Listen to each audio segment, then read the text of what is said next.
Hello everyone, এই দেখো এই যে বেগুন গাছগুলো দেখতে পাচ্ছ, এগুলো আমি অনেক দিন আগে লাগিয়েছিলাম। তো তাতে দেখছি বেগুন হয়েছে।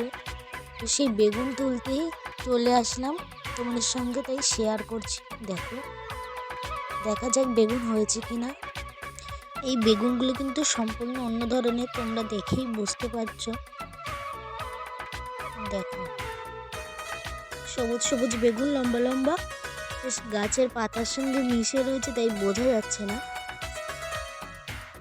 এরকম কিন্তু সাদা বেগুনও রয়েছে, সেটাও তুলবো, দেখাবো তোমাদের সঙ্গে। সেটা ছোট ছোট সবুজ বেগুনও রয়েছে এখানে। 3 রকমের বেগুন গাছ আছে এখানে।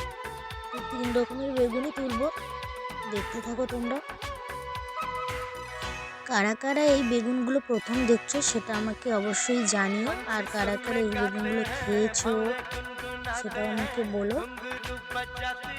বেগুনগুলো খেতে কিন্তু খুবই ভালো লাগে, মাছের ঝোল বলো, সেদ্ধ বলো, ভাজা বলো, সব কিছুতেই খেতে কিন্তু খুব সুস্বাদু লাগে। যারা খেয়েছে তারা জানে। এই দেখো, বলেছে না ছোটো ছোটো বেগুন রয়েছে এখানে। ছোটো ছোটো বেগুন তুলে নিলাম। এরপরে তুলবো গিয়ে সাদা বেগুন। এরকম সেম লম্বা লম্বা হবে, কিন্তু দেখতে সাদা রঙের। এই দেখো, মশলা দিয়ে যে চারিদিকটা ঘেরা দেখছো, এখানেই রয়েছে সাদা বেগুন। সাদা বেগুন খুব একটা হয়নি, 2-1টা মতো হয়েছে, সেটাও তুলে নেব।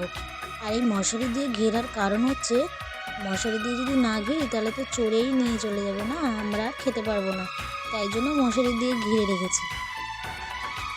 আমার মতো তোমাদেরও কি এরকম গাছপালা লাগাতে ভালোবাসো? তাহলে তোমরা অবশ্যই কমেন্টে জানিও। কিন্তু যে কোনো জিনিস নিজের হাতে লাগালে খাওয়ার থেকে বেশি দেখতেই কিন্তু সুন্দর লাগে।